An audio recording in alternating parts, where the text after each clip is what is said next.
CTC. CTC stands for cost to company. It includes all the costs related to an employment contract and covers all compulsory deductibles, including deductions for Provident Fund, medical insurance, etc. These deductibles form a part of your compensation structure, but you do not get them as a part of the in-hand salary. CTC. CTC মানে হলো কোম্পানির খরচ। এটি একটি কর্মসংস্থান চুক্তির সাথে সম্পর্কিত সমস্ত খরচ অন্তর্ভুক্ত করে এবং প্রভিডেন্ট ফান্ড, চিকিৎসা বীমা ইত্যাদির জন্য কর্তন সহ সমস্ত বাধ্যতামূলক কর্তনযোগ্য অর্থ কভার করে।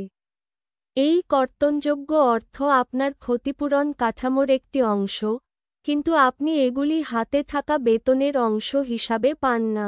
सीटीसी। सीटीसी का मतलब है कंपनी की लागत। इसमें रोजगार अनुबंध से जुड़ी सभी लागतें शामिल होती हैं और भविष्य निधि, चिकित्सा बीमा आदि के लिए कटौती सहित सभी अनिवार्य कटौती शामिल होती हैं।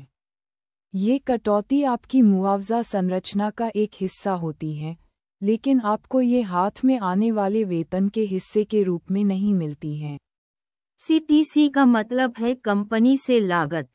इसमें मुलाजमत के मुआहिदे से मुताल्लिक़ तमाम इखराजात शामिल हैं और तमाम लाज़मी कटौतियों का अहाता करता है, जिसमें प्रोविडेंट फंड, मेडिकल इंश्योरेंस वगैरह की कटौतियाँ शामिल हैं। ये कटौतियाँ आपके मुआवजे के ढांचे का एक हिस्सा बनती हैं, लेकिन आप इन्हें हाथ की तनख्वाह के हिस्से के तौर पर हासिल नहीं करते हैं। Thanks for watching. Please like, comments, share, subscribe and follow my channel for getting regular update.